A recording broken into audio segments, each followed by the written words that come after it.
Okay, because I thought maybe I would let him go first. Yeah. And Kate then- just said she'll be in just a few minutes. She's- Okay. has something over there, so. And, well, oh, yes. Mr. Briggs said that he had some other thing he was gonna get here, he was trying, he said, on 1:30, I'll do everything I can to be on time. Okay, because I thought maybe his testimony would, because once we get involved with,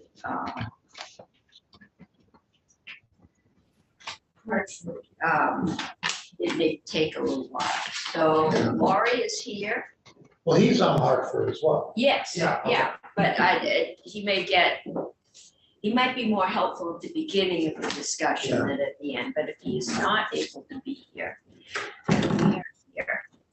And Laurie, the floor is yours. You've seen the auditor's concerns. I think the concern here is that you would be setting a precedent, that this would be your second exception, which puts you way over, everybody got a 1 year for COVID. You had gotten a 3-year the year before COVID, so you're already had, I believe, a 3-year extension, right? Okay, sure. Well, the one thing I wanted to just clarify about the extension is that when we submitted that extension, it was pre-COVID, and it was actually to respond to the recession that occurred in the late 2000s, that immediately, as a result of that, the first 3 years of our TIF district, we were not able to do anything. There were projects at 2 different locations that were lined up to begin by the private sector. We were geared up to begin our public infrastructure projects, and those just fell out the bottom. And it took us 3 years to get but back this one of those was in- projects.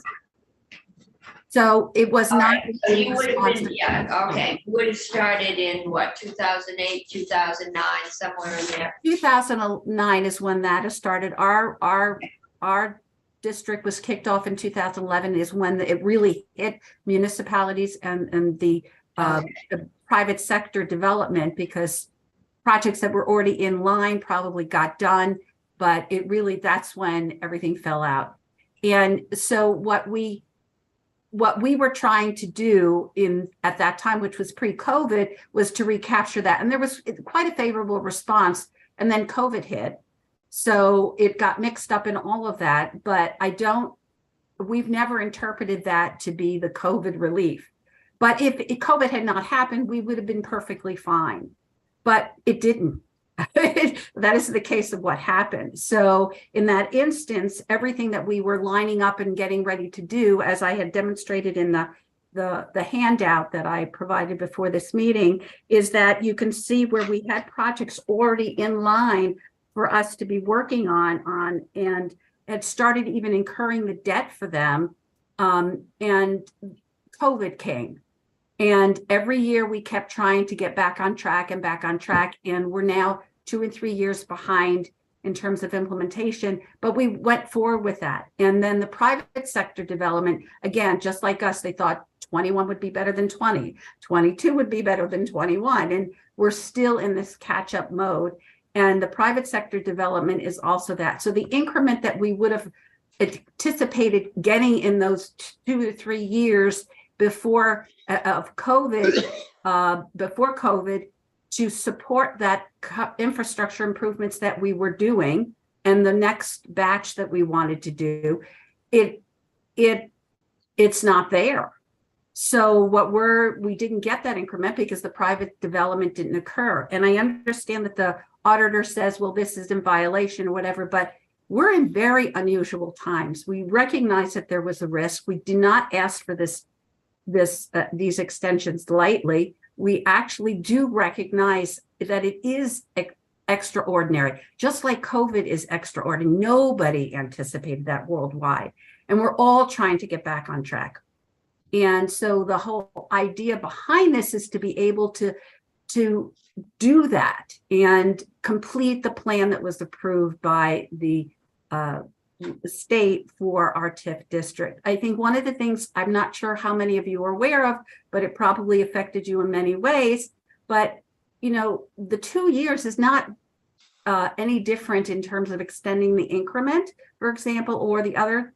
Many timelines at the state level were frozen for 2 years while we were in the state of emergency. I even had cases, we were in court with property owners and they had orders from the court and they were stayed for 2 years and then the clock picked up again. So I don't think that what I'm asking for is outside of precedences that maybe other communities aren't asking for that right now, although I believe that Barry was putting in something. So Barry is asking for the first extension. We did a first extension for Windsor last year because of COVID. Why you came back in what? I wasn't here, I don't think, when you came back. So it must have been 2018, somewhere in there. 2020 is when we came back. For the first We extension. had the first hearing and then everything shut down When did you get your 3-year extension? in 2020. In 2020. Okay. But And we why, Sorry. if you didn't start to 2011, was your 3-year extension to incur debt? Or to remit? You know, if you've got 20 years, why did you come in so soon for a 3-year extension? So there's a 10-year period for the debt. There's a 20-year period for the increment. So Right. what we asked for previously was to, we had 5 years to have our first debt. We would have been doing, if it wasn't for the recession, the Great Recession that would have occurred, we would have been pulling our first debt in 2011, 2012. But because of the recession, we were not able to do that until 2014. And then there was a very slow uptick to get back on track. So much of the increment or the debt period that we line up with the anticipation of the increment, we lost many years in the beginning of our TIF district. And that's why we came in 2020, recognizing that we needed those 3 years back that we lost at the beginning. And so we were granted that. And I so much appreciate the legislature doing that. And we thought everything would be fine. And then with COVID, all of those 3 years that we had just gotten in over the last 3 years, we have lost all over again. So we haven't gotten ahead as we had anticipated we would be. We're still 3 years behind. Okay, if we don't, I know you've been redoing downtown White River. And Mr. Briggs, whenever he's free, he's gonna come and talk to us about what's happened there. What's left? So If you don't get the extension, what won't get done? if we don't get the extension, there is, we have in the plan. So which extension are you talking about? Because we have 2 extensions. No, if we don't give you this extension. So the extension for the debt and the extension for the increment, you're asking for both of those? If we don't do anything today, Okay. what won't happen? Well- What's left? One of the things I want to point out is that we have incurred debt based on the anticipation of receiving a certain amount of increment. Yes. Just going back on where we were in 2020 when we were going through this whole process, there was very little money left over, like $11,000 by the time we got through all of it. That's what would be left to put towards. Auditor said you had 800,000 in. That is what he says is based on what our debt was incurred based in the last year, as I outlined in my memo. In the last year, we actually incurred, since 2021, we've incurred $6,398,000, almost $99,000 of debt. So all he was looking at is what we had incurred the debt for, not what was on the docket to be done. And we incurred the debt to finish up the improvements that we had already in process. And that's a good portion of the improvements that were needed for the private sector development. So we went forward with those with the expectations that we would be able to do that. Those are outlined at the beginning of the section on page 1, the South Main Street, Gate Street project, the Town Square parking lot, South Main Street parking lot. Those projects have already, they've been partial, some of the South Main has been completed pretty much, and the other 2 are in the process of getting constructed over the Okay, next couple So of years. you have let that debt. We have let that debt, and that debt translates into by FY24. If you look at the numbers I gave you at the bottom of page 2, in FY21, which is the year that he's looking at, it was $254,000 We're getting of so annual debt. So that Excuse I me? think would be helpful. Excuse Because me? it's been a while since you've been in. She said- I'm just saying, I sent We're in getting some. up. If I could, I could probably go through those numbers for you orally right now, if you don't have pulled up the Okay. the testimony I provided today. On page 2 of the testimony I provided today, it should be posted. In 2021, $254,079 was the debt that we incurred. If you go down there to page 2. Yeah.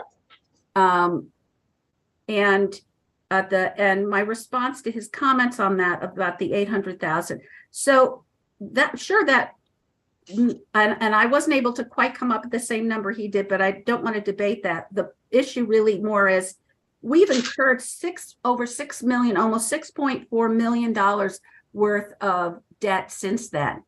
And that our expenditures in 2021 for debt payments annually were $254,000. In 2022, they were $375,000. In 2023, and I'm sorry, it should be 2023, they will be $686,67. And in fiscal year 24, they'll be $800,000. So he was just taking it at a very early stage of that. That $800,000 will go away very quickly. So it's not as if the money that's coming in isn't being used. It's that we're in the early stages of that debt process in the 21 year. Now we're really geared up in terms of the amount of debt that we have incurred in the last. Okay, so you've incurred debt. And under the terms of the TIF and your 3-year extension, you have to start remitting payments to the Ed Fund, right? In 2023, if you got a 3-year extension in 20. I guess I'm not following your question. My understanding is that our district has been extended by 2 years, by 3 years in 2024. In 2024, we would do a balancing out and saying, okay, what amount of debt do you have at this time and how much increment do you need to have?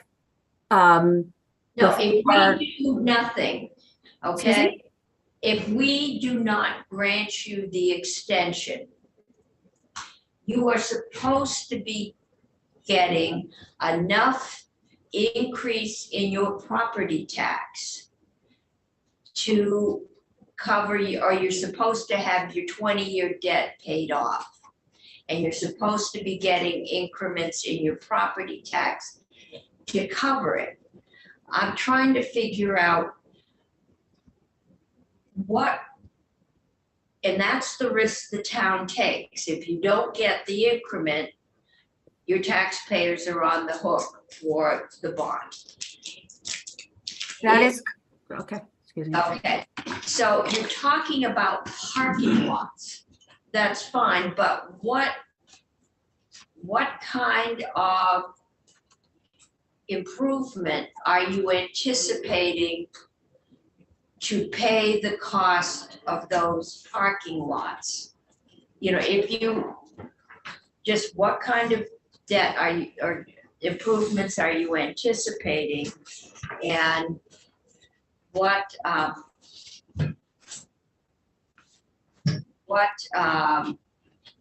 yeah, what, I'm trying to get a sense of where the problem, I know your development didn't happen because of COVID.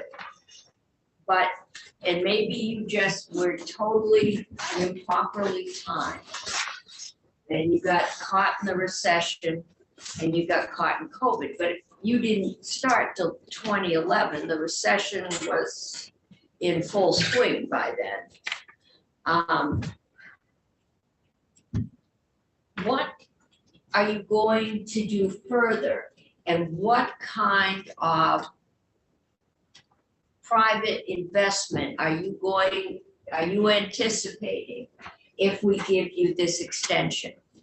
Okay, the private investment that we're anticipating is redevelopment of the Gates Briggs block.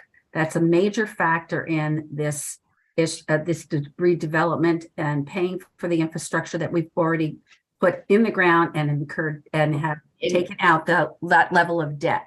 That's one of the major developments. We have other developments that came online and we're dependent on doing that, but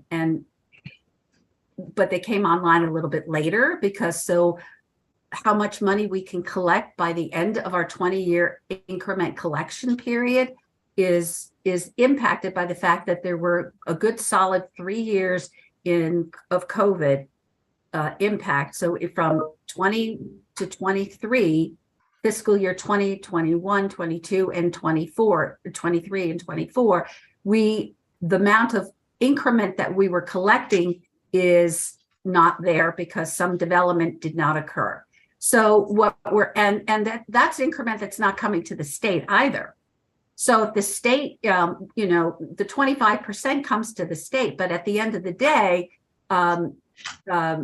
we're not collecting that money. So there is a perspective that, oh, well, the town is now asking to take more education fund, but in reality, we're not, because our $13 million limit plus financing has not changed. That's going to be the same. No, you're preaching to the choir on that one, that we're not going to get anything if the development doesn't occur. But you put in the infrastructure.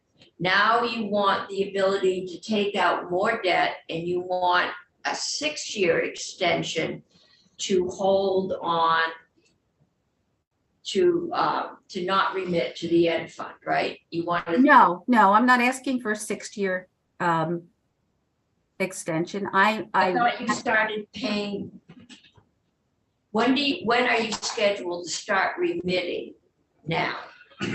I'm sorry, that last one. When are you scheduled now to start making full payment to the ed fund? I don't understand. That question doesn't make sense to me. My understanding is that when we reach complete our debt period in 2024, yes, that there is a reconciliation and there is an evaluation of what money has been collected and how that measures up against the debt that the town has at that time and has incurred within that debt period. That is in 2024. And that it's just not debt, it's also related cost for maintaining the district through the 20-year through 2034. Okay, So, my understanding, and we wrote the bill in this committee, is that you get 20 years. And after 20 years, you have to start remitting. You've been remitting for 25% of any growth in that district caused by the public improvements you make with your debt. But after 20 years, you need to start paying your full remittance to the ed fund. And if right. And that's and private development, right. Yes. yeah, then the We're on, taxpayers yes, okay. are on the hook. Right, so it's at the end of that period of the 2034. My concern is that we're not able to collect any more increment beyond that point. I don't feel we are in a position necessarily to finish out our plan. And I think the town has been very diligent in trying to do that, but we still have one project that is part of a drainage improvement that has not gone forward. It's been approved by the voters, but we haven't pulled the debt on it yet.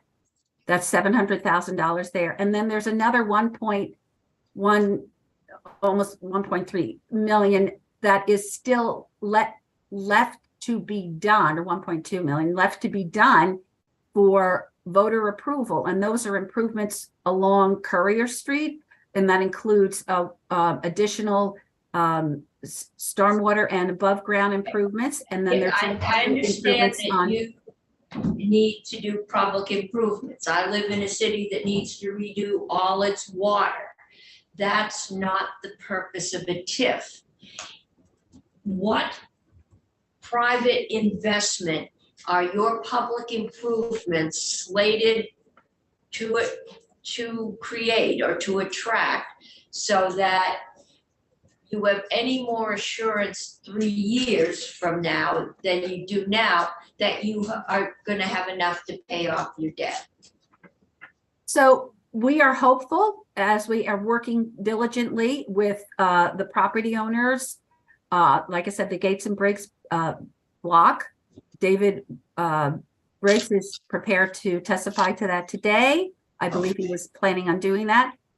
We also have redevelopment of housing along North Main Street that going forward with the final improvements that affect that block would be affected by or would benefit from the improvements. But are the improvements necessary to developing that housing? Yes, because the infrastructure, and again, this is where we're at, is that the infrastructure that is tying into stormwater, wastewater, above ground utilities, lighting, pedestrian access, safe bicycle access. Those are all components that are important to have. Again, as you understand, obviously, that the attractiveness of developers to come and do the private sector development is very much impacted by the water and wastewater, as well as the streetscape improvements that are being done. And if we are taking on that expenditure, and particularly in this day and period of time when everyone is counting every single dollar at the private sector, that if they are attracted by this, and the fact that we have invested all of these funds to this date has been very successful in attracting the development and the redevelopment of downtown White River Junction. I think everyone can see that that's happened in the last 5-6 years, that it's a traumatic difference. And without that being done, we're leaving some of our sections not as attractive to the private sector for redevelopment as we had planned. What's happened to your grand list? I'm sorry, what's your question? What's happened to your grand list in the last 5 years? Well, let's see, we have in 2019, our grand list was at 23,000. Excuse me, that was a property value increasing. So I'll get, if I can just give you the property valuation increasing. But if it was from the original OTV, we are up to 35,000 growth in increment, $35 million increment growth up to 2022, significantly better. Yes, this has made a huge difference. The original OTV was 33,514,000, and that has grown to almost, and now at year 2022, it has doubled. Okay. Just in the TIF district from all this redevelopment. And a lot of that has occurred in the last 5 years. Okay. Committee. I'm struggling here, so Madam Chair, I should mention that Mr. Briggs has arrived. I was expecting Mr. Briggs on the screen, so welcome. I thought that might be you. Happy to be here. Okay, If I might say, Yeah. living just up the river in Bethel, White River. I was gonna say, you aren't gonna tell me you live in the neighborhood. No, I don't. Senator White does. Yes, I know Okay, that. and happily so, and I think she and her husband are an example of, you got the hard thinking. How much money have you increased your grand list by itself? A somewhat softer thinking has to do with stuff like, what is the vibe of the place? What is the mystique? That is actually hard thinking as well, because it's real estate. Okay, and the fact is, White River Junction has become an attractive place for the kind of young people we associate with Brooklyn, New York. It's people who are creative. It's actually a fun place to be, and that's so they get young, upwardly headed people live there. The other thing I would point out is that White River Junction was a mess 30 years ago. It was a town where everything you looked at, you could tell what it once was. When it was a prosperous railroad junction town. And when people stopped going to and from Boston, Montreal, New York, this was a place they stopped often for the night. And it was a nice place. And you could see the wreckage of that 30 years ago. It is now a visually, physically attractive place. Old buildings that have been revitalized, repurposed, some new buildings. An architect, Bill Bittinger, you may have heard, has put in a couple of buildings there. And the area that is still needing work is the center of all that. Everything, all the improvements are right up to a part of the center, but the dead center is the part that is still in need of attention. I guess one of the concerns is this sets a precedent. It is the second extension, and extensions were supposed to be a rare exception, because as long as Hartford is not retired, it keeps other towns from being able to get in and do a TIF. So, and it means that everybody's property tax in this state is covering that cost. So our job, and I think COVID, we haven't had a problem with COVID extensions, because this Hartford may just have had the world's worst timing. But it sets a precedent. And I don't want to see Windsor when we just give them 3 years and have them coming in and saying, well, we had inflation and we couldn't do it. And then, Barry coming back for a second one. It does set a precedent, and it does impact the ed fund. So that's, I think, what I'm trying to understand. If you finish, how solid are your commitments for half of us here are on the housing committee. We have a housing crisis. How are we going to not have housing developed if we don't extend this? I mean, what you talked about housing, but it was like it was peripheral. And is the downtown block you talked about, what's going in there? So the downtown block, and it's the Hotel Coolidge block area, which many of you may be aware of.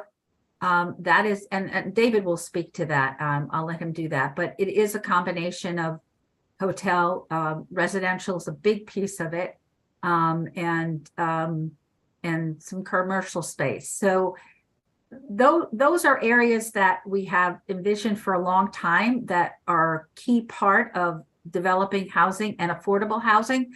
That is part of the formula that is being looked at very closely right now. I can't really talk more about it beyond that because it isn't, it's proprietary information actually, but that is a key factor in the downtown revitalization. And then there is some additional housing on North Main Street that is very low scale, but has the potential for redeveloping at a much higher scale. And all of that requires upgrading and extensions of water and sewer lines and capacities there that are very important for those redevelopments to occur. I think, again, what Senator McCormick was raising was the fact that, without TIF, we would not have been where we are today. So we are very, very, very much appreciative of the structure of this program to enable the downtown to do that. We are the 9th largest community in the state, and I've been here for 26 years, and it's really great to see the efforts of all the work that's gone on up until now to make that possible. But we're not quite over the finish line, and we really would like to get there.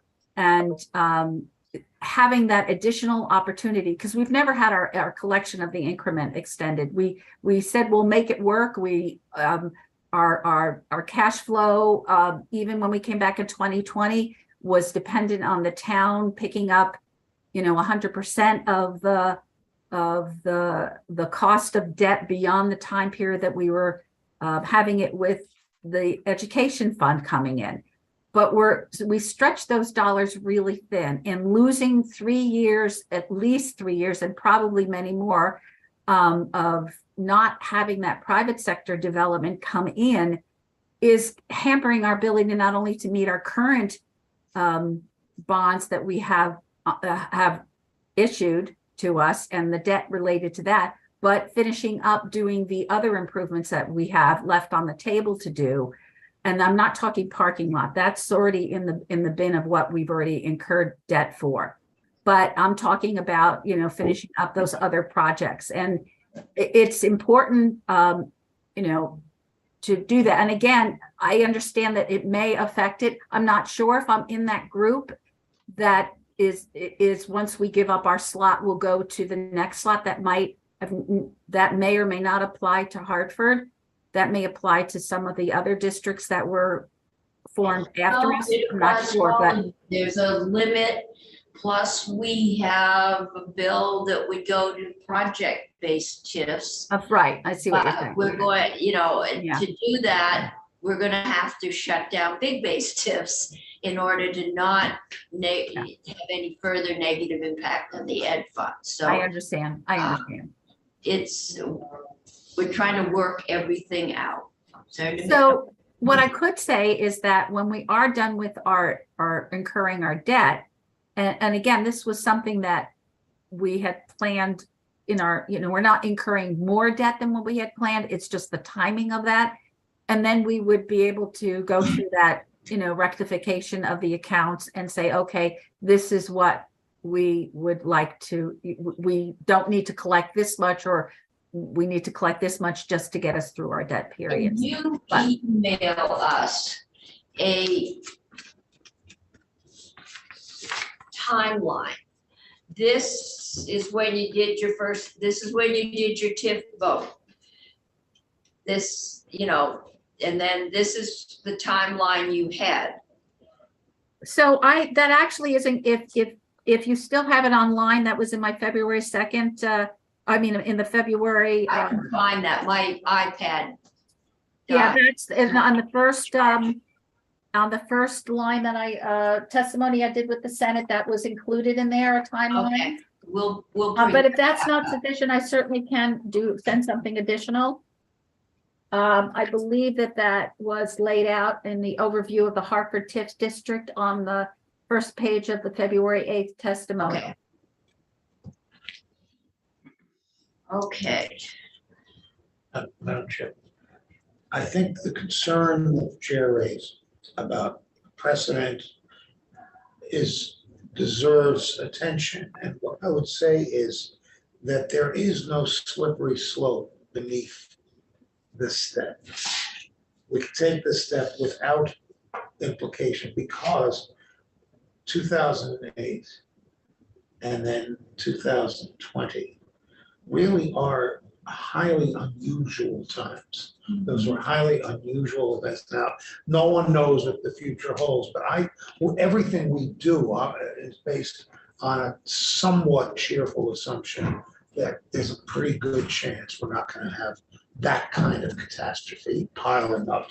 Again, who knows? But in which case, it's all she wrote anyway. If we get a series of unanticipated catastrophes, right now, Hartford is in, if not a unique position, a very unusual position. If there are other communities in the same position, there aren't that many.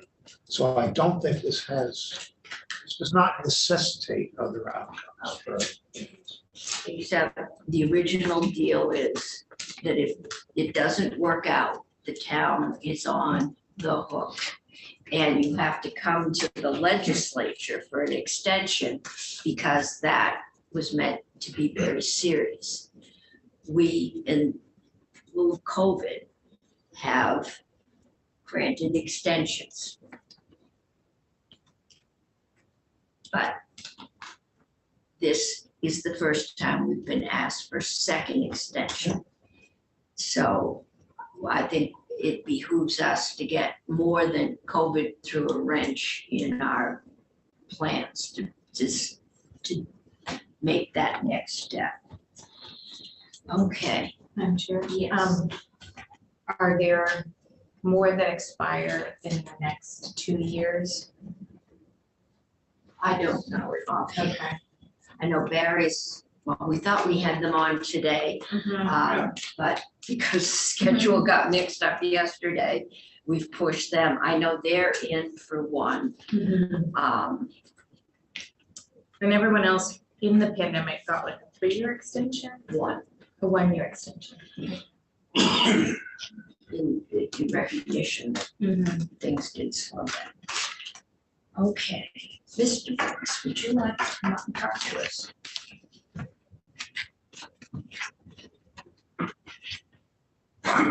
And we just ask you to introduce yourself for the record. You can sit, but just introduce yourself for the record. I'm David Briggs from White River Junction, Vermont. I'm happy to be here. Happy to have you. I think what I bring to you today is good and reassuring news. And to some of the points I've overheard, Lori appropriately said this is a proprietary bit of information, but I'm at the cutting edge of the Hotel Coolidge in Springfield. It's a unique time in history where the executive responsibilities. We are being broadcast live on YouTube, so. Nothing to fear. Okay, just want you to be fully aware that the world could be watching. We're at a unique point in history with regard to these two major buildings because there's one person who has the executive autonomy and authority to act, which is a very efficient thing, and that happens to be me. And I can at least say that I've been around a while and I know what the circumstances are. And with regard to your concern for housing, housing is a very definite part of the vision. Significant, not a token amount, but a significant amount. And the time is so right for that. I'd like to contend with regard to the concern for the education fund before I go into my prepared notes here is that because of the delay, we didn't suffer a loss from the education fund because there was no increment there anyway. It took that much longer for us to get going. And secondly, the current increment, as you're about to hear, dwarfs what would have otherwise been produced, even at the 25% level. It's impressive what we're bringing in. So let me share with you my story of TIF. I was one of 3 people who initiated the pursuit of TIF as an important tool in the revitalization of White River Junction. We now refer to the situation in White River Junction as a 40-year overnight success story, which it is. We have navigated what can now be seen as the transition from an industrial railroad economy to a model example of the creative economy in action. This is a real economy, not merely a few upscale gallery spaces working off low rent or other subsidies. It's a well-integrated mix of commercial, professional housing, affordable and market, hospitality, office and cultural with 2 theaters. It functions within a society that runs the full gamut from the less fortunate to the prosperous, who encounter each other on a human scale every day in a way that is welcoming and much more hopeful than not. I am very proud to be a part of it. It's the kind of community in which I want to live, and others do too. I and Peggy Adams, who's here with me today, along with our friend and compatriot Byron Hathorn, gathered our downtown contemporaries, along with the ever-present support from Hartford Town Hall in the form of Lori Hirschfield, Hartford Planning and Development Director, to talk about tax increment financing. Well, after well over a decade of striving through the uncertainties, all the uncertainties that one can imagine, that the public sector would require a major boost to overcome decades of deferred maintenance. But for TIF, Hartford's White River Junction, like many small urban districts, could not be expected to make the quantum leap that was called for. The following is but one story, and the one that we're closest to. There are a number of others if this doesn't seem convincing. On the enthusiasm and belief we had in TIF, we proceeded to purchase the vacant Miller Auto Company property in a determined effort to ensure that Northern Stage would have a permanent home. In the deal, we carved out a small portion of land which had been tenements long ago, but now turned into a used car lot. This sliver of land was not programmed for investment, was very well located. At that time, and up to the passing of the TIF district, for that land, we paid $2,500 a year in taxes to the town. Byron Hathorn carried on to conceive and fully develop a major assisted care living facility, proudly known as the Village at White River Junction. An exceptional award-winning facility in terms of gracious housing, the Village is competitively priced with splendid architectural features inside and out and cutting-edge programs and spaces to accommodate them within. The 80 units of housing provides jobs and good citizens and their guests and brings them into the pedestrian district constantly. This all happens such that they all interface with all the others, merchants, shoppers, theater goers, and residents in a most healthy and holistic way. Today, the tax revenue from that property is well over $500,000, which compared to $2,500 is a healthy increment. And a footnote, as I said, even at the 25% level, this is a huge contributor proportionately to the education fund. While it is true that 75% of the increment is yielded back to the town to help amortize some $13 million in public works improvements to the benefit of all, that increment will soon enough revert back to the education fund forever. We think this has been a win-win deal and would not like to consider where we would be today without it. Furthermore, we think well-conceived and well-managed TIF projects such as ours in St. Albans, for example, are precisely what Vermont's built up and aging districts need, and it is a good deal for the education system to boot, without a doubt. Vermont should employ more of this thinking than less. Our contention is that the Vermont education system is supported by the economy, the really productive economy, and that means believing in it. It cannot be a zero-sum game. In 1914, a newly minted Massachusetts Senator, Calvin Coolidge, pleaded with his new colleagues to have faith in Massachusetts. I would echo that statement and urge you to have faith in Vermont. I'm thankful to be able to tell you this. Here's an epilogue. Another five-story building opened up a year and a half ago or so, and that is producing on land that was probably taxed at less than $10,000. The tax bill now is in excess of $200,000. So there's some $700,000 plus, more than $700,000 flowing in that came out of this and is coming out of this issue. So we're all ahead. So thanks again for listening. I could probably answer every question you could ask me about White River. Okay, thank you. Drop down to the next one. Yeah. My grandfather, great grandfather was a Coolidge, so I was there probably 40 years ago, so I'd like to go back and see what. Well, my dad started as a merchant in 1952. And in 1972, he was able to humbly purchase the building because candidly, no one else wanted it through owner financing from a Boston family. That was 50 years ago. It seems like yesterday. All of a sudden, I'm 76 and my parents are gone. But it's a labor of love and one of deep belief in the Vermont way of life. So we encourage you to look at it through this lens.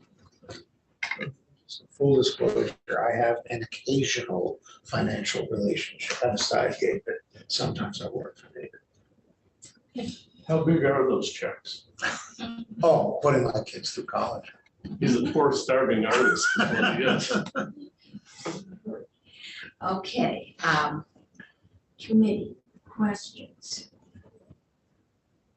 Okay, I just want to say thank you for everything you've done with Hotel Coolidge and Downtown River Junction's really. Well, like I said, it's a labor of love, so I don't really need thanks, but it is nice to get the acknowledgement. And the last time that I sat in on a committee quite like this was at the encouragement of my friend Paul Brune, who was calling me routinely about the argument about whether or not the courthouse should be redeveloped in downtown or not. And the short version of that story is that through Paul's guidance, I would be alerted to come to Montpelier like this. And on one pivotal moment, I walked into a room just like this one. And somebody said, well, I guess that courthouse deal to go up near the interchange in White River is a done deal. And somebody around the table said, no, Dave Briggs just got there. And I was able to tell the story. And it proceeded to a special session of the legislature in that summer. And we cut the ribbon on Railroad Road subsequent to that. So it's proud to say I stood with a shovel with Madeline Cunin at the groundbreaking and sat beside her on the podium at ribbon cutting. that's always a good feeling. There at the beginning and the end. Summer of '83? I'm sorry? Summer of '83? No, it was somewhat beyond that. Because I took over at the Coolidge in '85, it was something like 86 to 90, somewhere in there. Yeah. The hero of that, by the way, was a representative from Wallingford by the name of Harold Whiteman. Yeah, will always be off to him for his political courage on that. Thanks, Dave. Okay, Senator Chitton, do you have a So question? it's clear that Mr. Briggs' closing remarks, I have faith in Vermont and in Hartford. So as I said before, I'm comfortable with this because TIFs are so complex and difficult to stand up. I'm much more comfortable with extending, acknowledging there is some precedent of concern. I'm okay with this precedent because I see the value of TIFs from my experiences out there. Refer to myself as the queen of TIFs. You did the TIF language in here. It would be part of my master's thesis.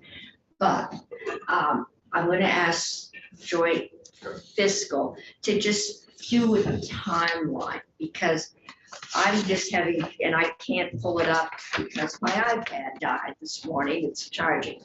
I just want to see how the different timelines got extended and see if we can't put it all together so we know what we're doing, just money-wise, and it would be helpful. It's very helpful, I think, to get the $2,500 tax payment to, the $200,000 tax payment, even if we're only getting 75% of that.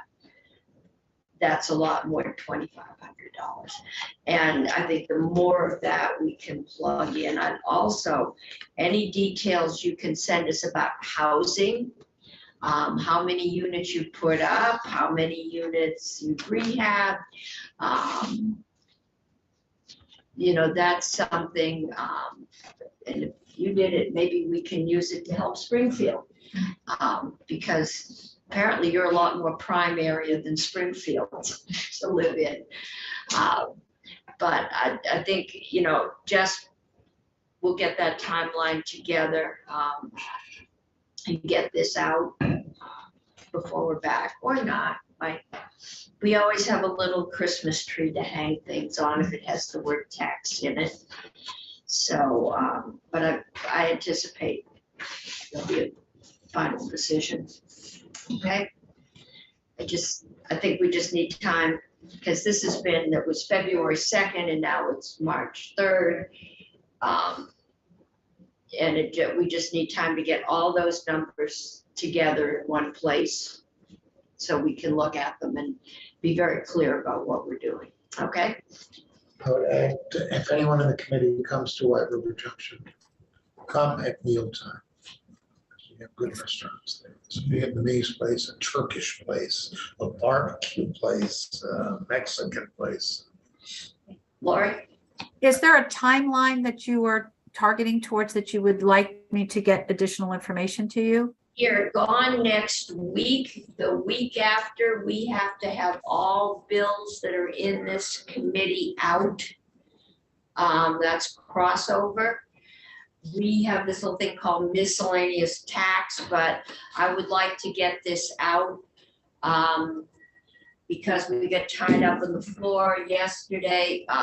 We haven't been able to get Barry in, so we'll probably do you both the week after next, which is the week of we're back on the 14th. Week of the 14th. So you would prefer to have that information next week sometime? Yeah, and we'll ask our joint fiscal office to lay it out for us, okay? Okay, great. Okay. Thank you. Thanks, Lori. Thank you. Okay. We are going. Right. We've got 5 minutes. You know, have we got anybody in the waiting room? Okay. We're changing topics. We are going to Medicaid coverage for fertility-related services. 5 minutes we've got.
Ken, I didn't know you had a Coolidge connection. My great grandfather was a We're gonna try Coolidge, that. from Massachusetts. Coolidge. I have a Coolidge connection. When I bragged about it to Cindy, she said, I think everyone in Vermont is related. My grandfather, he was a farmer. Stay at that Holiday Inn with an indoor pool. Yeah, yeah, done that. Yeah, yeah. Yes, the Coolidges. They were a big family. Okay. Yeah. Want the Okay, door we're closed? gonna come back.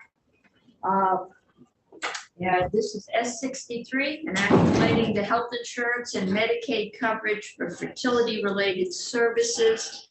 And I have Ashley Berliner on first and Kate LeBlanc on second, but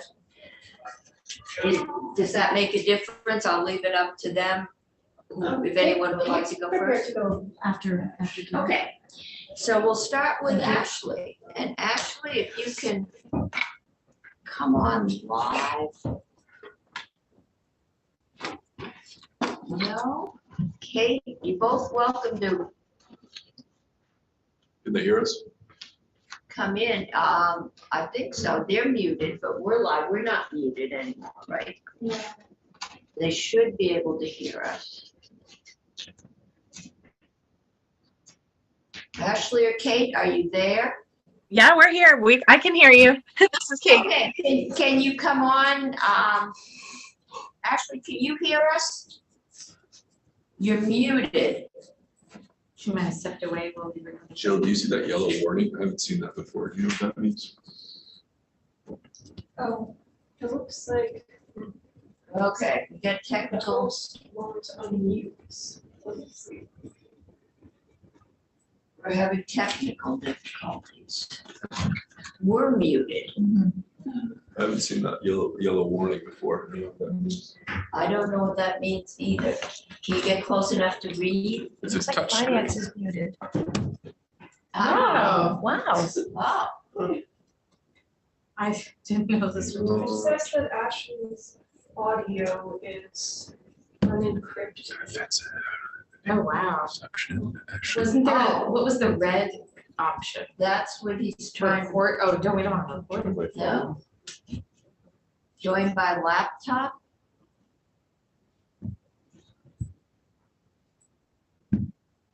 Report participant. No, I haven't seen that before. This is a new one to me. I haven't either. Option enabled. She might want to leave and then come back in. Yeah, Ashley, Kate, maybe we'll start with you, and Ashley, if you sign out and then sign back in, maybe that will fix it. Okay, so Kate, the floor is yours. Just introduce yourself and tell us, who, if any, group you represent, or just yourself. Sure. Thank you so much. Can you hear me okay? We can. Okay, great. Good afternoon, Chair Cummings and members of the Senate Finance Committee. My name is Kate Weldon LeBlanc, and I am proud to be the Executive Director of Resolve New England. Resolve New England is an independent nonprofit organization that provides emotional support, education, and advocacy for all those in New England that are struggling with fertility or family building. Okay, we have Ashley in. I just wanted to let her know that. Okay, great. Good. Okay. And I just wanted to start by thanking you all for having me here to testify for your much deserved town meeting break. And I wish I was there with you in person on this beautiful day, but I appreciate the opportunity to testify virtually. I'm here today because Resolve New England strongly supports Senate Bill 63, an act relating to health insurance and Medicaid coverage for fertility-related services, which would provide private and public insurance coverage in Vermont for fertility treatment. This pro-family legislation will improve access to fertility care for those hoping to achieve their dream of parenthood. I am passionate about fertility and family building in part because my husband Joe and I struggled for years to become parents. We ultimately did IVF and are extremely grateful to have our daughter, who is now 15 and who wants to live in Vermont someday. I love working at Resolve New England, but probably the hardest part of my job is when people contact us that need fertility treatment to grow their family, but they do not have insurance coverage for this. it can be difficult for most people to pay out of pocket for procedures like IVF. And I'm happy to answer any questions about IVF for those that don't have experience with it. Unfortunately, Vermont is the last state in the Northeast to pass a fertility insurance law. So the majority of Vermonters do not have access to this coverage. Some New England states have had fertility insurance laws for decades, including Massachusetts, Rhode Island, and Connecticut. But others have been quite recent. New Hampshire passed their law with broad bipartisan support, what a lovely thing, in 2019, and it took effect January 1st of 2020. And Maine passed their law last year, and it takes effect next January 1st. The lack of fertility insurance access in Vermont is not only difficult for those trying to become parents, but it also puts you at a competitive disadvantage with your surrounding states in terms of attracting and retaining young residents who want to grow their family there in your beautiful state. I listened to your session about Senate 63 on Valentine's Day, and the biggest concern, of course, raised was about cost. And I cannot deny that expanding fertility insurance coverage will increase costs to some degree. However, I encourage you to reference the costs in those states that have actually implemented fertility laws rather than projections such as the ones outlined in the cost study shared by the insurance department. And I'm happy to share more about that when we open it up for questions. Yep. We are getting a report on other states. Unfortunately, our researcher is down with COVID, so. Oh, no. Oh, no. Well, I also. Just, keep delays. No So problem. No problem. And I also have research that I'm happy to share with your colleague because we prepared something for Maine that showed some of the other states, what their coverage is and also what, if there has been a cost study. If you email that to Jill, our committee Will. assistant, then she can get that out to us, and that would be Great. good. Yes, I will. I will. So the advantage to a state passing these laws later than other states in the region is that we have the benefit of learning from those other states and thus being able to approve the best possible legislation in Vermont. For example, we can now ensure that these bills are inclusive for LGBTQ people right from the start, as we did in Maine, rather than many other states, like the ones I mentioned, are now kind of retroactively trying to make their laws more equitable. So also, I wanted to talk a little bit about cost savings because we talked a lot in the last session about the costs. And when patients have fertility insurance coverage, they are able to make medical decisions based on clinical guidance rather than financial concerns. And this is not only better for the healthy pregnancies and births that we all want, but also leads to healthcare savings. I think the best example of this is that for most patients, the best practice in IVF is to transfer one embryo at a time. If people are paying out of pocket and may only be able to afford one cycle of IVF, if that, then they may want to transfer more than one embryo, which is more likely to lead to twins and other multiple births, as well as premature births, which are obviously very costly to health insurers. Another example is that some couples need IVF so that they can do genetic screening to prevent grave health conditions in their baby. We heard devastating testimony in Maine from people who knew they were carriers for serious illnesses, but could not afford to pay for IVF. So they tried on their own in the hopes that odds were in their favor that they wouldn't pass on their condition to their offspring. And unfortunately, their babies did have these life-threatening or life-altering conditions. These families now live with this forever, and health insurers have had to pay for these conditions. So I'll just leave it there for now. I know you guys are busy, but I'm happy to answer your questions, and I'm also available anytime for more information. So thank you for listening. And again, I wish you all a restful break next week. Okay, thank you. And I think that information of what other states cover would be helpful. Yes, I will absolutely share that. Okay, any questions from the committee? Okay, I'm not seeing any. So we'll move on to Ashley. Ashley, welcome. There you go. You're not muted. And, Thank you. we were able to get you in, and if you just introduce yourself for the record, so we have a name that goes with the voice if someone listens to the tape. And then the floor is yours. Thank you. Ashley Berliner, I'm the Director of Medicaid Policy for the Department of Vermont Health Access. And I'm here today to comment on the specific Medicaid aspect of this legislation. Similar to what commercial insurers and DFR have testified to in this committee, adding this as a new Medicaid benefit would be a significant cost to the state and would require an appropriation. At this time, a detailed fiscal analysis for Medicaid specifically has not been conducted, but we are relying on the analysis done by the actuarial firm Wakely that was conducted on the qualified health plan side. I believe Sebastian from Department of DFR has brought that report to this committee's attention as well.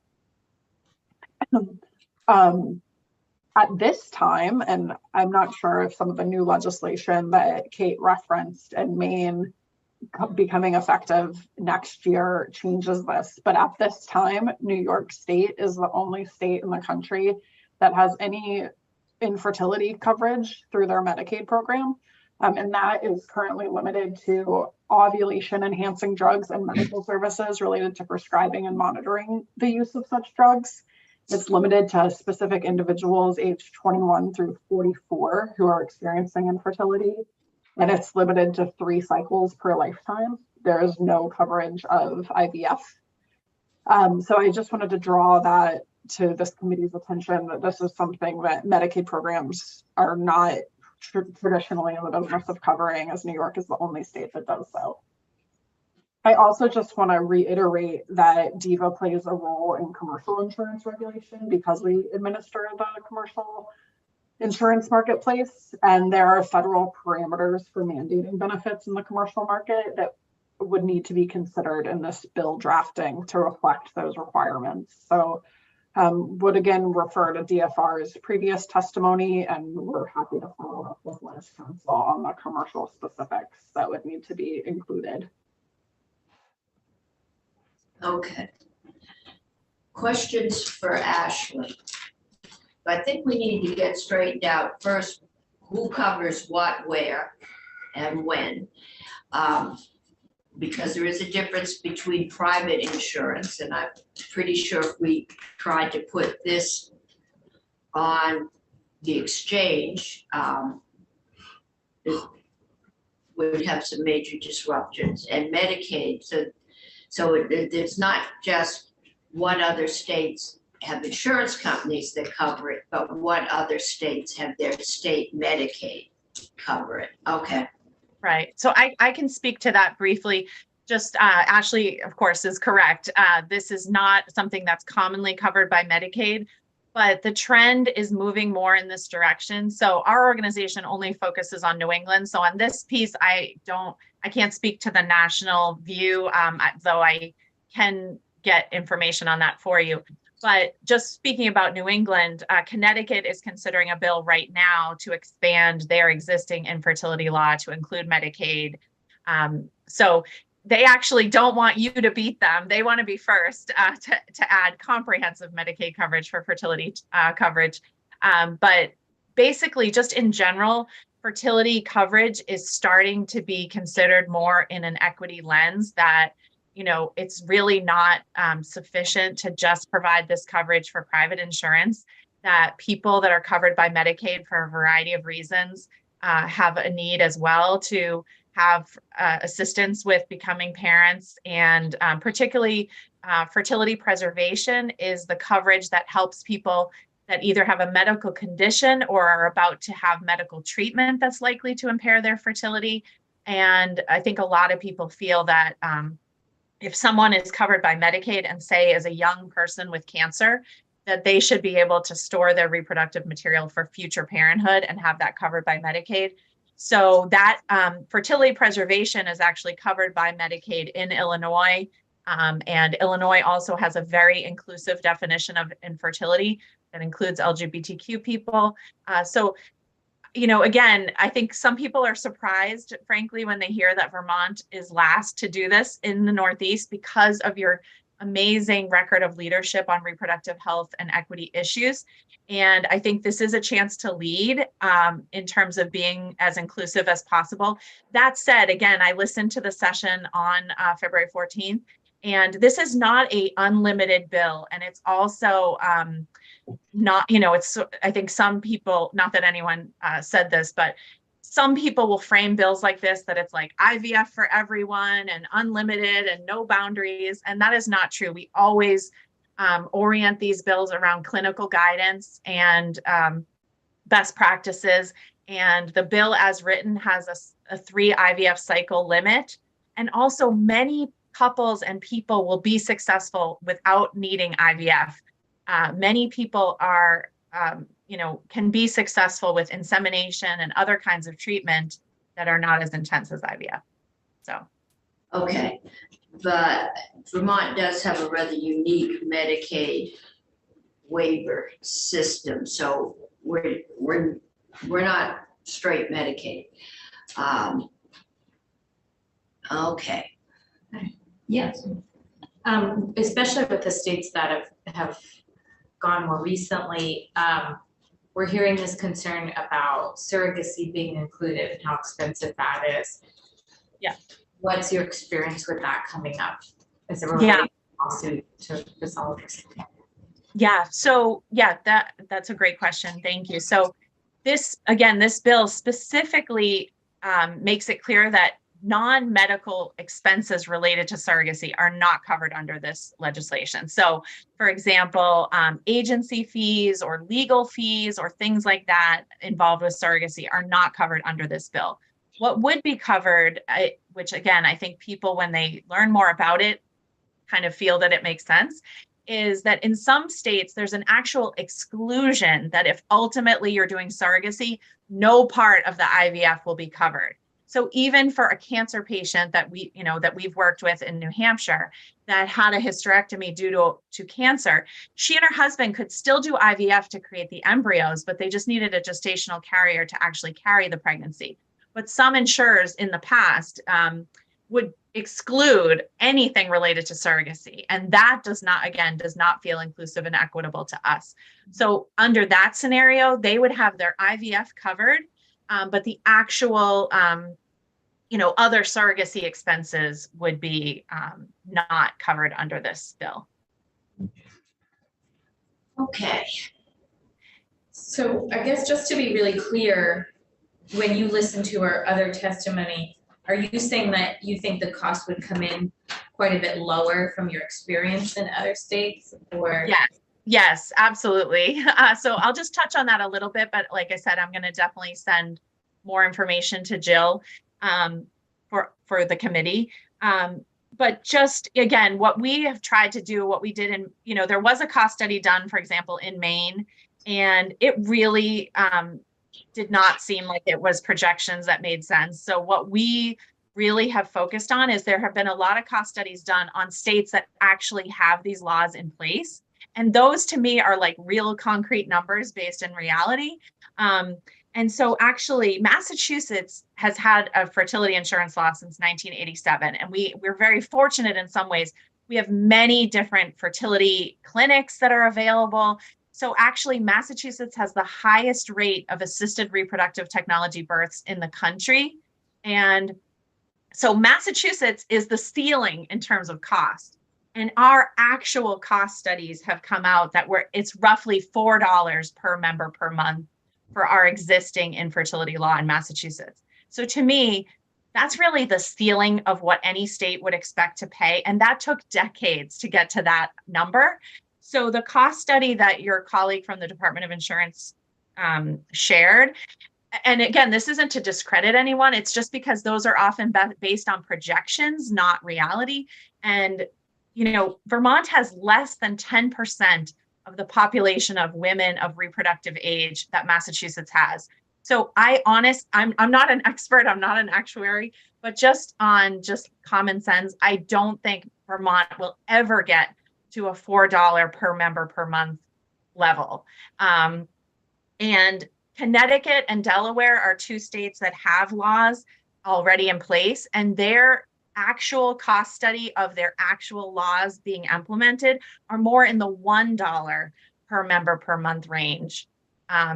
So I just wanted to reassure you, like I said, I would never come to you and say that a new law is not going to have any new cost, but also the cost benefits of young people staying in Vermont are harder to quantify, but also just even literally on the cost side, we feel confident that, you know, honestly, if Vermont passed this law tomorrow, which would be lovely, it would take time for Vermont's care to catch up, because, you know, right now there are not a lot of full service IVF clinics in Vermont, in part because you don't have an insurance law.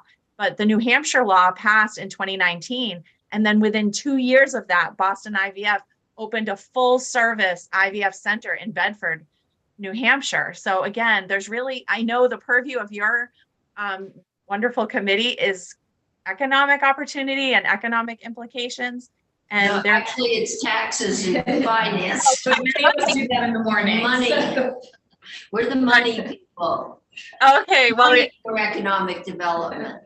okay, yeah. So I just wanted to share with you that we've seen there's actually economic benefits, as well as, like I said, I can't deny there's some cost, but I just want to reassure you, to me, it's less than what is in that actuarial study. And a lot of times, honestly, those studies go to the insurers themselves and ask basically, how much is this going to cost? And not that they're disingenuous, but I think they're going off sort of projections. The other thing I just wanted to mention is that study from 2019 includes maternity and infant care, which is not new. I mean, there's not going to be, I wish there was, but there's not going to be such a baby boom right away from this that there's going to be noticeable costs. Those costs are already estimated by the insurers. That's not new coverage. There's already coverage for maternity and infant care. To me, those should not be included in an actuarial study like this.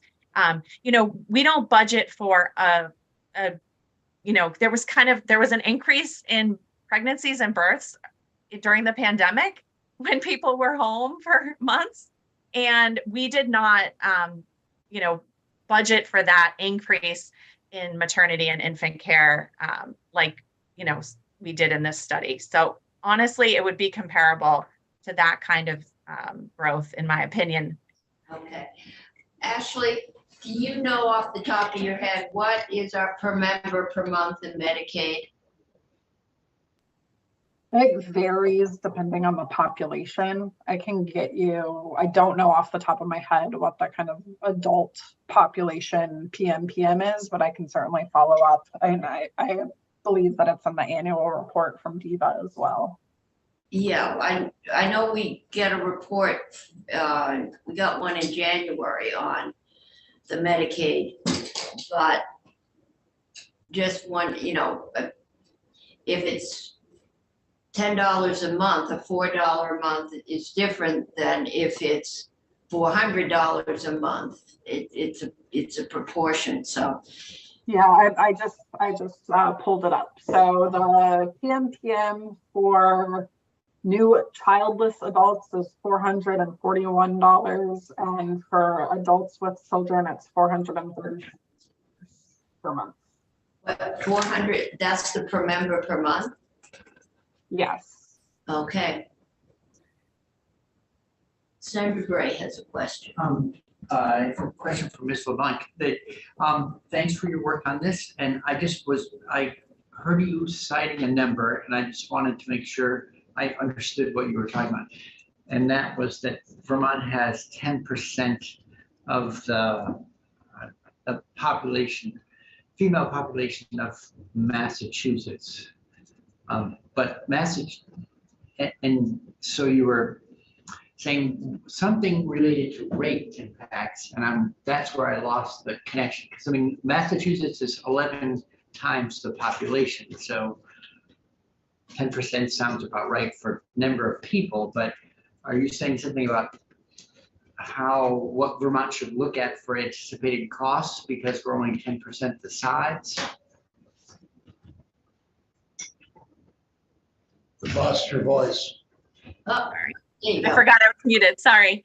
Yeah, I was just saying that just in terms of the volume of patients that are likely to actually be utilizing this benefit, because you have such a smaller population, it's very unlikely that Vermont will ever get to the $4 per member per month that a larger state like Massachusetts has reached, especially over years of having this law and much more access to insurance. I mean, I know what you're saying. It's spread out over many more numbers of members It's as got a well. much larger population to Right, spread right. across over. Right. But that, like I said, that is just, I just share that as an example of how really that is like the ceiling of, you know, you're more comparable in size to a state like Delaware that is only around the $1 per member per month range. And I mean, your bill, I mean, and that's not including Medicaid. This is just private insurance because, as Ashley said, because most states don't have Medicaid coverage, we don't have a lot of cost data about that. Right. But to me, it makes more sense for you to look at comparable states size-wise and access-wise. Like I said, just there's not as much fertility care in Vermont, and it'll take years for there to be anywhere near what Massachusetts has, if you ever have that. Okay, but on the other hand, we have very limited ability to mandate. Most of our large group insurance, private insurance market is ERISA covered. And that's true of Massachusetts. What we would be looking at is our exchange, our, Affordable Care Act exchange. And right now we're contemplating whether or not we can afford to do away with co-pays for EpiPens. So, because, if this, even a few large expenses could make it so people that need heart surgery can't afford it. And that's the kind of balance. We're a very small population. So one big bill can really skew things. So we're going to be looking into that information on what other states have done would be helpful. I hear you. I'll just add, I mean, Massachusetts is in a similar situation in terms of many of our large employers are self-insured and they don't have to follow the mandate that we've had. But I will say many of them voluntarily offer it. So for example, Partners Healthcare is a large self-insured employer in Massachusetts. They have voluntarily provided fertility coverage for years to be competitive with other employers. And also Massachusetts chose a small group plan as our essential health benefit plan that had infertility included, because this has just now been a fabric of Massachusetts for many years. And I think it's telling that that it is available on our marketplace because they had the opportunity to not have it and they chose to keep it. So I just wanted to share that, but I understand the tough choices you have before you for sure. Yeah. Okay. So our next witnesses are arriving. Thank you very much. Thank you. And we will get that information. Some time to talk about it once we get that and get our researcher back online. Okay. Committee last, S99. And what happened to Senator Chittenden? This is his bill. I guess back. Maybe. I'm sure I'm also waiting for Ledge Council to get here. She'll be here any second. Any second, okay. Thank you, Madam Chair. Thank you. There is Senator Chittenden. Yeah, hello. Hello. Perfect timing. We have had a very day today. Okay, this one came to us from transportation. I don't think there's anything very controversial in it. So, Anthea, are you gonna walk us through what it is? And maybe we can actually knock it out. Sounds good. Before the clerk, the secretary's office comes down to see if we've got anything. Okay, so I will try to share my screen.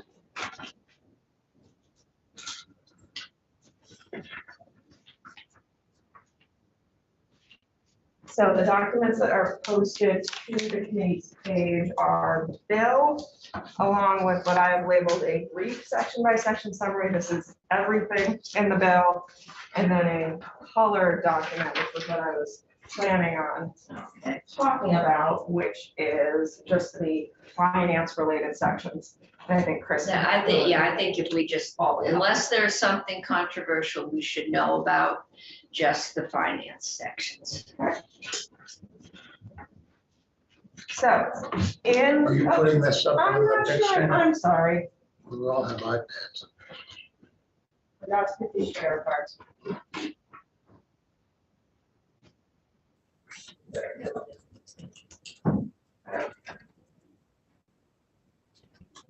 Okay, I'll make this bigger. We have on, And this should be posted, I think it's under summary, under my name. this also, I saw one on my desk. So today. I don't know. I printed out the two They're sections. printed, yeah. sections. There it is. That's yours. I got it. Okay, Okay, so if you are driving around Vermont and you look at license plates, you'll see that there's that tiny little sticker on the back of most license plates, unless of course it has fallen off. The DMV doesn't want to print them anymore.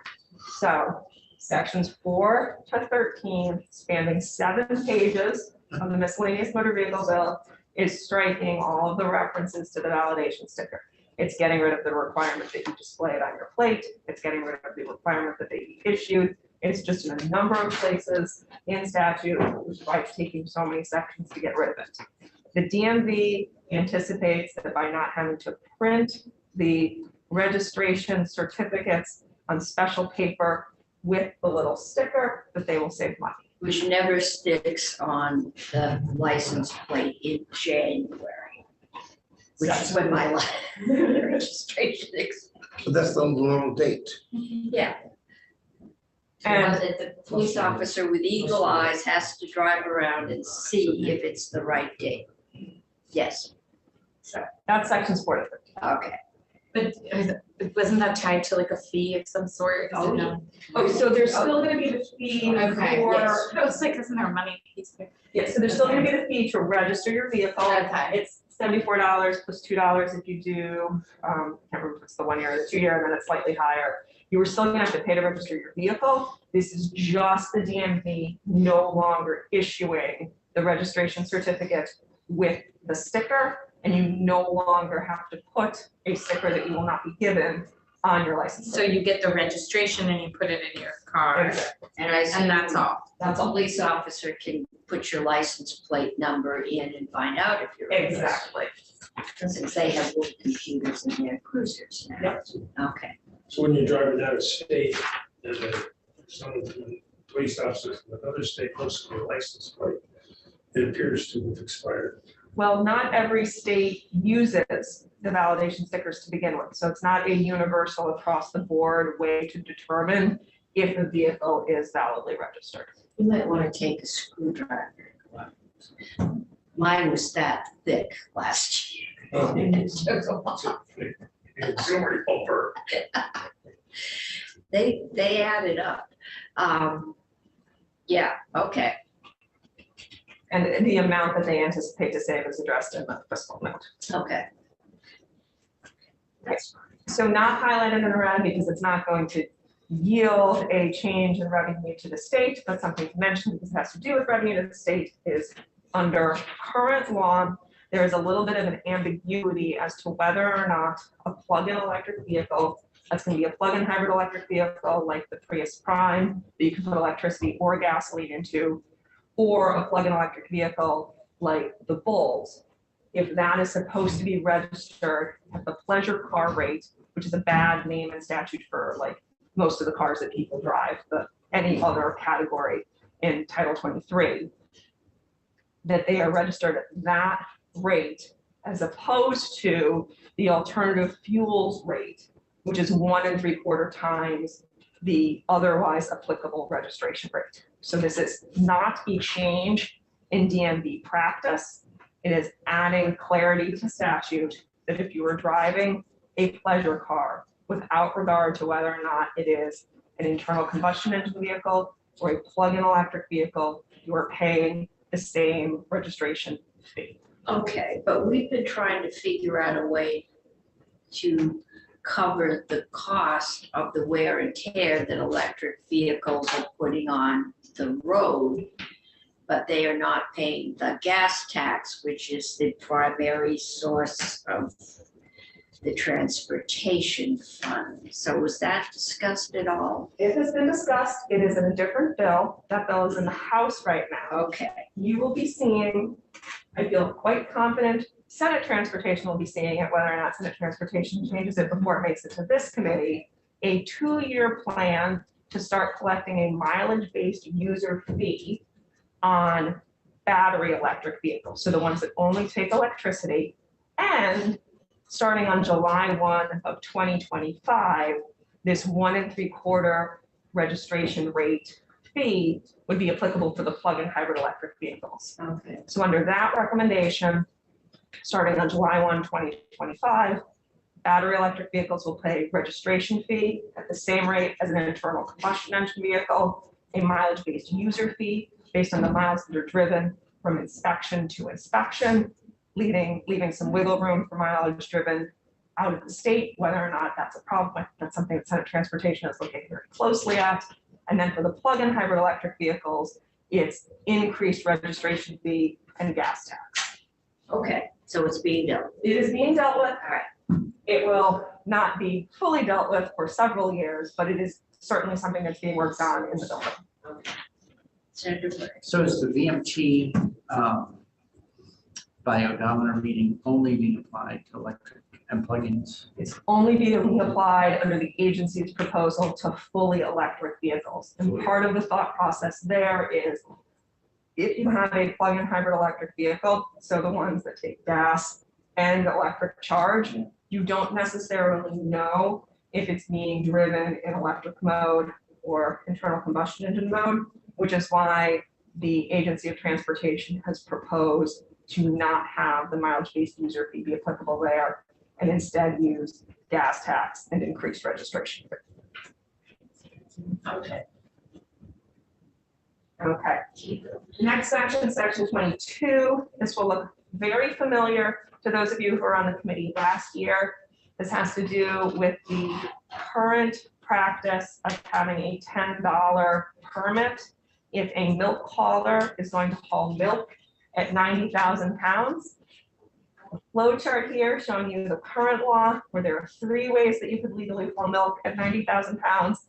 And under the proposed amendments, the 2 ways that you would be able to legally haul milk at 90,000 pounds addressed in the fiscal note, and I think it was something like $17,000 difference in revenue. I think this committee would be very happy to relinquish control over anything that has to do with milk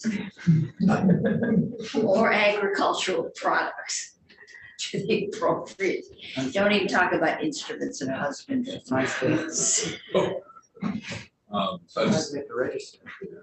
I didn't want to steal Chris's thunder, but one other follow-up previous point is that the registration fee is anticipated in the JFO note to save us about $15,000 because that sticker costs money, and this is about expected to cost us about $1,700 savings there, but it kind of balances out. Senator Chittenden, I think you just presented my testimony for me. Very good. You can leave. Okay. Sections 25 to 28 deal with the issuance of exempt vehicle and certificates of title. Under current law, vehicles that are more than 15 years old do not need to have a certificate of title. You can choose instead to get exempt vehicle title for that vehicle. With the modernization project that the agency, the Department of Motor Vehicles is undergoing, they are eliminating outright exempt vehicle titles. All vehicles without regard to age will be eligible for a certificate of title, and vehicles that are more than 15 years old are being grandfathered in. So it's not going to change anything for existing vehicles that don't need to be titled, but going forward, everything would be able to get and would need the certificate of title, except for those grandfathered in. I'm including it here because exempt vehicle title and certificate of title have a cost, but they're basically the same. So if the people who are currently getting exempt vehicle titles will instead choose to get a certificate of title, it's gonna net out to be the same. Okay. Sections 30 and 34 deal with some changes to towing, adding a definition for towing business, changing the definition for what can be an abandoned vehicle for purposes of getting the reimbursement from the state. It's not a fee, but it is looking at how much money is going out of state coffers to pay for the towing of vehicles that qualify that are abandoned on public property. It is increasing the reimbursement amount from $40 to $125 and eliminating the existing $16,000 cap. To answer a question that this committee might not ask, but another committee in the building might ask, it is not then adding a different cap, and it could be that this is something that more money needs to be appropriated for going forward. No way to know that yet. At present, there were only 2 vehicles that were abandoned on public property that were eligible for the reimbursement. So $80 was spent on it in the past year. Okay, so towing can be a huge socioeconomic issue. This is not that. very little situations like this. So I would say if you were looking at consumer protections for towing, this does not change those in any way whatsoever. It is not adding consumer protections for towing. It is giving the towing companies a greater reimbursement rate if they tow a vehicle from public property. It is slightly changing what vehicles could be towed from public property. And it is allowing those towing companies to have a lien on the vehicle that is towed. I don't want to speak for anyone who advocates for greater consumer protections for towing, but I think the lien is far more favorable to the towers than it is to the individuals who maybe don't want their vehicle held, the belongings in it, in response to it being towed and them not being able to pay to redeem the vehicle from the towing lot. That's what I'm concerned. It is not benefiting consumers. I think we'll have S99 out. So this amount is what the state will pay tow truck, not what individuals will pay. But I'm looking at it for 6. Yes, so it's creating a lien, so if a vehicle is towed, the towing company will be able to hold the vehicle and have a lien, and it will not need to release the vehicle until the lien is paid or bond is paid for. Is that current law? No, this is new. This is new, okay. You're saying this has only happened twice in the last year? I'm saying there have only been 2 vehicles that have been towed from public property that were able to have a redemption for the state paying that towing fee. That's number 5. Does 6 apply only to towing from state lands? No. So that's anywhere. Yes. That's huge. That's a huge change. It doesn't affect the revenue of the state. Well, it is a consumer protection issue. Maybe we should tell them upstairs we're not. I mean, this is outside the jurisdiction of this committee. I agree. The only reason I included it was just because it's dealing with the $16,000 and the reimbursement for public. And that's It's not not, highlighted that in really red. says if you tow, somebody abandons a stolen car on the edge of the interstate, you're going to raise what you're gonna pay the tow truck from 40 to 125. And you're not, since we may only have 2 tow truck companies around, you're not going to tell them they're capped at 16,000 a year. For what can be reimbursed. Because if they're getting paid per tow, and they don't, I assume, go out and just tow on their own. Correct, and one of the things that this does is in terms of the definition for what can be an abandoned motor vehicle, it requires it to be there for 48 hours or for law enforcement to call in the tow.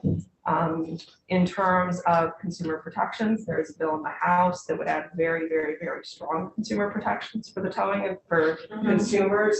And that would do things like set how much could be charged for a tow. It would set what the maximum rate was. It would require towing companies to be open for particular hours and allow the retrieval of personal belongings from the towed vehicle. It would set a cap on how much can be required if the tow is going to be released partway through the tow. Someone gets there just as the vehicle is being towed.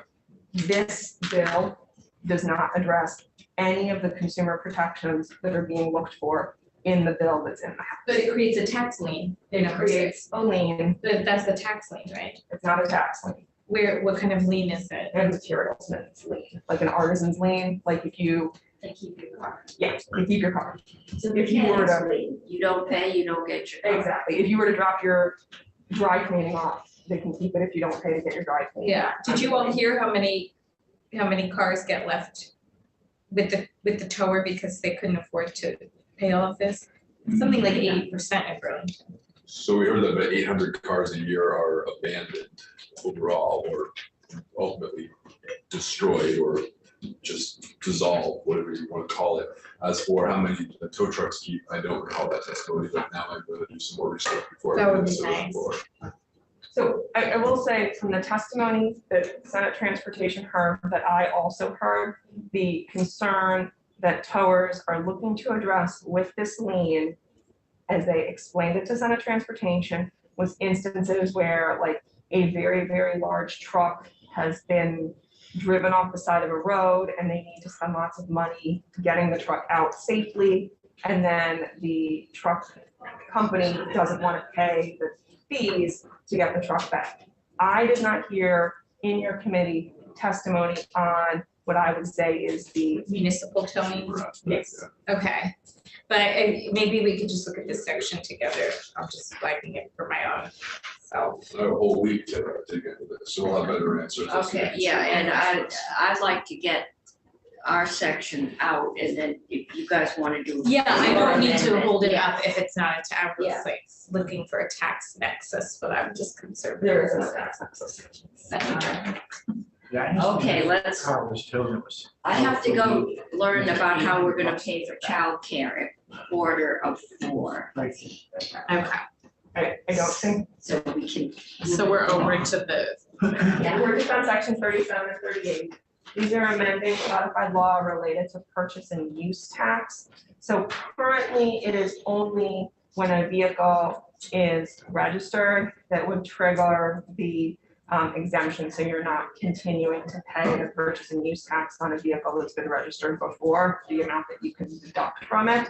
Since there are title-only transactions where it's not the re-registering, but it's just the retitling of a vehicle, it's expanding that to cover both registration and titling. It is not anticipated to have a change to the revenue of the state. It's only included here because it has to do with purchase and use tax. And the final piece having to do with purchase and use tax is when you move to the state, under current law, when you not have to repay the purchase and use tax, the vehicle needs to be registered to an applicant in a jurisdiction that collects purchase and use tax for 3 years. This would make it just, it was registered in another state that had purchase and use tax prior to someone moving Okay, to the so state. if I bought a car in New Hampshire, Doesn't collect purchase and use tax, so it's inapplicable. right, okay, done. Can I use Chris as an example? You may. Okay, so Chris was living in Pennsylvania. Pennsylvania is a purchase and use tax state. Even though he had registered his vehicle, it was his vehicle in Pennsylvania, when he moved to Vermont, he needed to prove to the DMV that he had had that vehicle registered to him for 3 years before Vermont said, okay, you don't owe us purchase and use tax. If he hadn't been able to show that, the DMV is then in a position with current law is 3 years. I've gotten complaints about that. Yeah, I mean, No, people outrage. sometimes turn over. When I was growing up, 3 years was the optimum time, 3 years at 35,000 miles to turn over a car. And if you moved 1 month short of that, then you would have to pay. So the way that the DMV, as I understand it, was working it out was they would have to contact the other state and figure out if the person had actually like paid the purchase and use tax. There wasn't this sort of like presumption that they had. But since you're paying the purchase and use on like the purchase or the starting to use it in the state, it's sort of, I think, viewed by the DMV as an excessive amount of paper tracking that they were needing to do to end up at the same point of we're not recollecting purchase and use tax that's already. Because I might have lived a year here and a year there and 2 years there, but I didn't own it in any one. Yep. Okay. You've So what identified does this a do to problem. fix that? It changes it so that there's no longer the 3-year piece. It just needs to be registered to you in a state that collects purchase and use tax. It does not inadvertently expand a loophole or create a loophole for you to go buy your vehicle in New Hampshire, never register it, not use the vehicle in New Hampshire, come to Vermont, and then expect to avoid the. No, I was thinking you might register it there for 3 months. But because it's not a state that collects the Yeah. purchase and use Then- tax, it wouldn't Okay, be. so you're gonna pay on New Hampshire. and- Yep. All right. Okay. And that's it for the sections that have any sort of nexus to revenue of the state or expenditures. Okay. So we're coming out ahead. Or Well, we'll have Chris come up and tell us. Just some reports about section 34, that will do some more research on that. Thank you. Okay. Good afternoon, Madam Chair, members of the committee. For the record, Chris Rook, Joint Fiscal. I can share my fiscal note on the screen if you want me to, but I think I could probably rattle it off really quick. Okay, that's And if you all have copies to your question, Representative McCormick, I think we're at a wash here. As Senator, I'm sorry, with your brother. Senator Chittenden very accurately described the moving pieces here, where the proposed changes to the no collar permits based on the latest year's issuance of these types of permits, DMV expects a roughly $17,000 loss of revenue. On the other hand, not issuing those little stickers is expected to save about $15,000 in costs and postage. So Jump change. we're talking chump change in the scope of a $301 million fund. One of the things that is really one of the big impetuses of getting rid of that sticker is, as part of DMV's core modernization project, they want a greater increase in online transactions. So we're a few years away from that, but I think this committee would be well aware of the likely administrative efficiencies of having more people opt for more electronic transactions, because you sign up at DMV for electronic transactions, you're more likely to sign up for electronic correspondence, so on and so forth.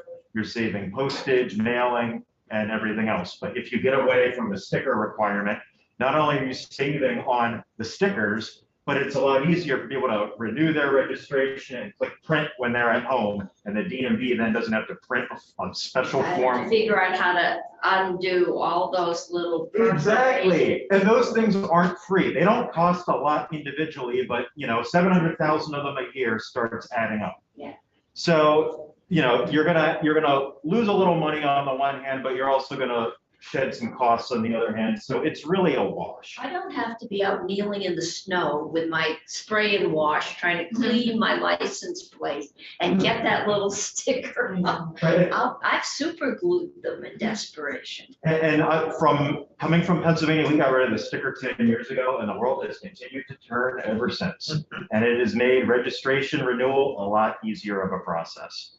As we are talking about towing, it is likely that DMV may see some higher costs associated with towing in the future if the per tow fee goes up and the $16,000 cap is also lifted.